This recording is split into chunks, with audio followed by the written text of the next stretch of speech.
Hello and welcome back. This is the finishing of this Panzer III, and it's been well over a month since last video, but a lot was done for the future, so I hope that's something to get you thinking right there, and let's get on with it. So, well, here it is. If you don't remember it, go watch that video, but here it was done with oils of, I can't remember what colour exactly, but it was some darker green and this brighter yellow. So the towage was also heavily weathered, especially that barrel.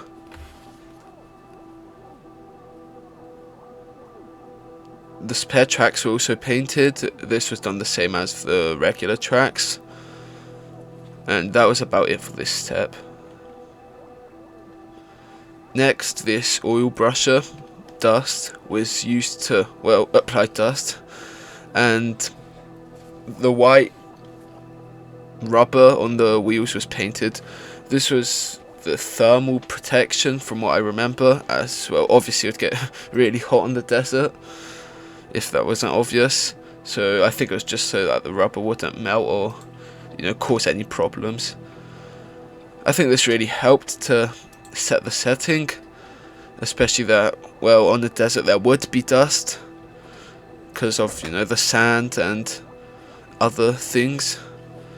And let's say this tank was in a sandstorm, as more dust was going to be added with this pigment.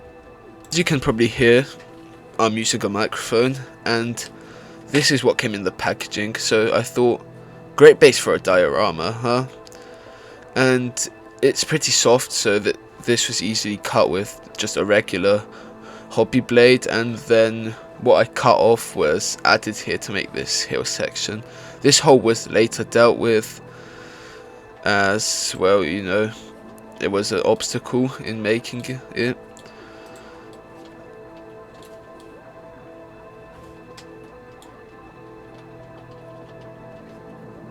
Sorry for the out of focus. Okay, here is the tank. Looks really dusty, huh? That pigment really did help to add even more dust to the already, well, dusty appearance. Looking back on it when it's sitting on my shelf, it does really look good. I mean, there probably is some real dust on it, but I guess that just adds to the appearance. Here, that Alpine figure mentioned in the previous episode was also painted, and I think that was shown earlier also, but he was treated with that same pigment. Okay, now the air drying clay was applied, and boy did it crack. That massive crack was definitely a problem. Not just one crack, but these multiple. So I guess thinner layer for next time. Well, covered up it is now, I guess.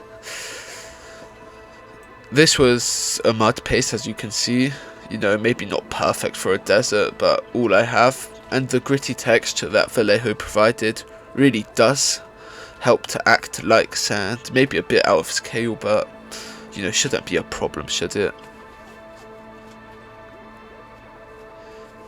And a sign was added here with that barrel from Tamiya, also put on the back of the Panzer III itself. Some cocktail stick and balsa. Here, as you can see, the tank doesn't see it flush, but that will have to be sorted out later.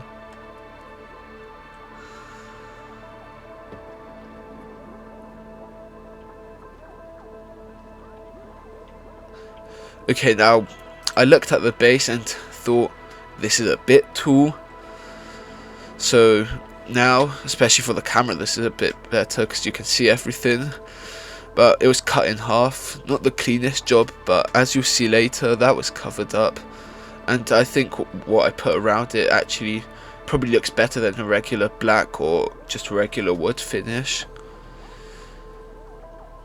And the scene is actually looking good right now, so paint is next.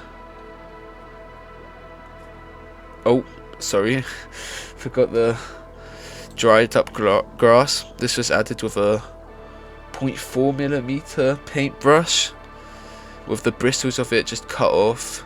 Seems pretty good. Okay, now what I said, the box. I mean, what actually goes around it. So, it's just an ammunition box, not for the correct cannon of the Panzer III that I'm building, but, well, looks good, I think. And talking about the ground, this was painted with Gel Brown, what was used for the tank, and then this was mixed with white.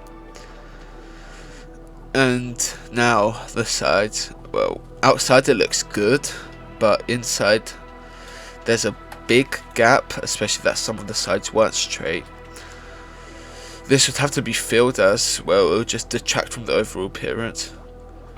And here on the right side, where there was that little part going down, I destroyed the wood as if it was, you know, ammo box, just like ripped. Oh yeah, next I needed to paint these rocks so that, you know, they stick out. And painted they are. This was painted using Vallejo's camouflage set, which includes many different tones of brown. I also use these for a lot of my figures. Here the sign has 2 Tunisian cities, which I'm sorry for all my Tunisian viewers if there's any of you, but I don't know. And then the barrel has some moss on it. This was later toned down, as right now it's slightly bright.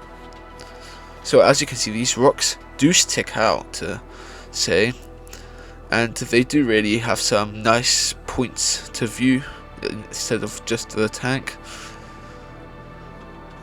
A wash was then added to take out the track marks and some of these deeper engravements in the terrain. Looking back at it, I probably should have put some dust on the rocks, as they look a bit too clean for being in the desert, especially that there's this really dusty Panzer III right next to them. But I guess that's something to do for another Tunisia diorama.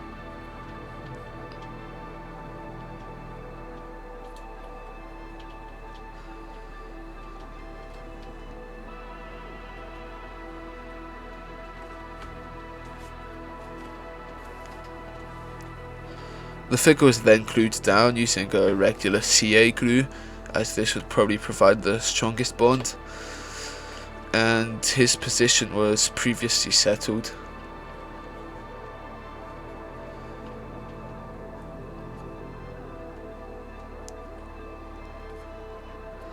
Okay, I guess we're done here, and what is there left? Look at the pictures, I guess. So I hope you enjoyed this, and I have many more voiceovers to record for many more projects that I have finished.